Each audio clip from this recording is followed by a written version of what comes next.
दोस्तों, क्या आपको पता है फैक्ट्री में चीनी बनाने के लिए कौन से जानवर की हड्डियों का इस्तेमाल होता है? और आपको शायद पता नहीं होगा कि शक्कर बनाने के लिए गन्ने के रस के साथ कच्चे अंडे भी मिलाए जाते हैं, जिससे चीनी के छोटे छोटे दाने बनाने में आसानी रहती है। दोस्तों, क्या आप जानते हैं फैक्ट्री में चीनी यानी कि शक्कर कैसे बनती है? चलिए जानते हैं चीनी बनाने की पूरी प्रोसेस के बारे में। दोस्तों, वीडियो अंत तक देखें और पसंद आए तो शेयर जरूर करें। दोस्तों, चीनी बनाने की शुरुआत होती है गन्नों की फसल की शुगर फैक्ट्री में पहुंचने से, क्योंकि चीनी मुख्य रूप से शुगर किंग यानी गन्नों से बनती है।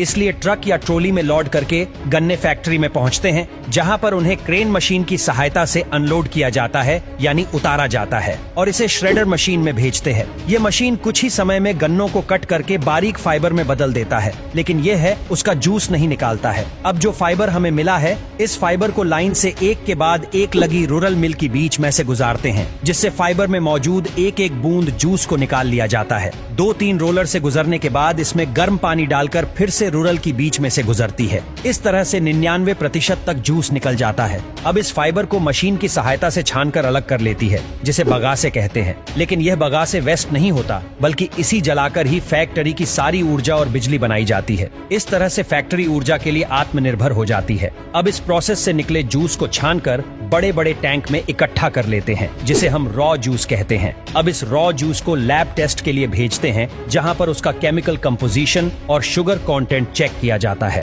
लैब टेस्ट के बाद जूस को रिएक्शन टैंक में भेजते हैं, जहां पर इसमें जरूरत के अनुसार लाइम यानी चूना डालते हैं और साथ साथ सल्फर गैस भी छोड़ते हैं। इन सबको फिर मशीन की सहायता से 5-6 घंटों के लिए मिलाया जाता है। इस दौरान ब्लीचिंग और एल्कलाइजेशन की प्रोसेसर होती है, जहां से फिर इसे क्लेरिफायर टैंक में भेजते हैं। वहां पर इसी टैंक में भरकर छोड़ देते हैं और कुछ समय बाद सारा कीचड़ नीचे बैठ जाता है सेडिमेंट के रूप में और साफ पीला जूस ऊपर रह जाता है। अब इस साफ जूस को कचरे से अलग करके इवेपोरेटर्स में भेजते हैं। इवेपोरेटर्स में जूस को तब तक उबाला जाता है जब तक यह गाढ़ा सिरप में न बदल जाए। अब इस सीरम को प्रोसेसिंग टैंक में भेजते हैं, जहां पर ऐसी पहली गर्म करती है। फिर इसमें पहले से बनी चीनी के कुछ दाने डालकर ठंडा करते हैं, जिससे ठंडा होने पर बाकी सिरप भी शुगर क्रिस्टल यानी दानों के रूप में जमने लगता है। इस दौरान सैंपल लेकर इसका टेस्ट भी करते हैं, ये चेक करने के लिए कि क्रिस्टल कैसे जम रही है। जब यह सिरप ठंडा हो जाता है, तब इसमें 2 तरह की चीजें होती हैं, शक्कर यानी शुगर की क्रिस्टल और मोलासिस। मोलासिस एक गुड़ की तरह दिखने वाला लिक्विड होता है,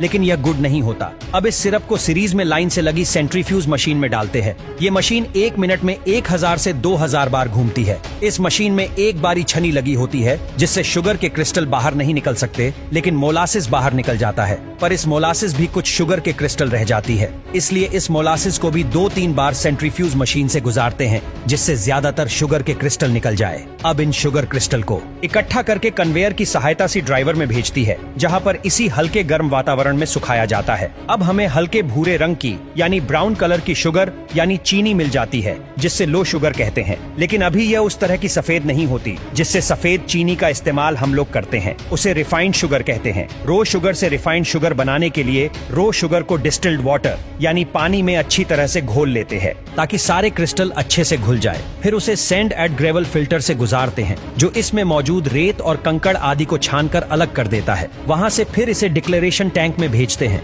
जहां पर चीनी को सफेद करने की प्रोसेसर होती है। भारत में इस प्रोसेस के लिए ज्यादातर सल्फर डाइऑक्साइड गैस का इस्तेमाल होता है या फिर एक्टिवेटेड कार्बन का उपयोग करती है, लेकिन यूएस जैसे कई देशों में बोन चार का उपयोग करते हैं, जो कि पशुओं की हड्डियों से बनता है। इसलिए भारत में मिलने वाली ज्यादातर sugar double sulphate tension maths के द्वारा साफ की जाती है, जो कि एक सस्ता और शाकाहारी तरीका है चीनी को सफेद करने का। पर इस वजह से कुछ सल्फर चीनी में रह जाती है, जो स्वास्थ्य के लिए नुकसानदायक होती है। इसलिए आपने सल्फर फ्री शुगर के बारे में सुना होगा, जो कि एक्टिवेटेड कार्बन या फिर बूंद के द्वारा बनाई जाती है। इस दौरान टैंक में मौजूद सल्फर डाइऑक्साइड या फिर एक्टिवेटेड कार्बन सारी कलर को एब्जॉर्ब कर लेता है यानी सुख लेता है और एक क्लियर सफेद लिक्विड बन जाता है, जिसे फिर वैक्यूम में भेजती है, जो इसमें मौजूद पानी को गर्म करके निकाल देता है और एक गाढ़ा सिरप बन जाता है। इस सिरप में कुछ चीनी के दाने डालकर ठंडा करती है, जिससे ठंडा होने पर यह शुगर क्रिस्टल यानी दानों के रूप में जन्मने लगता है। अब एक एक बार दोबारा ऐसे ही सेंट्रीफ्यूजेस मशीन्स में डालते हैं जिसमें बारी छन्नी होती है,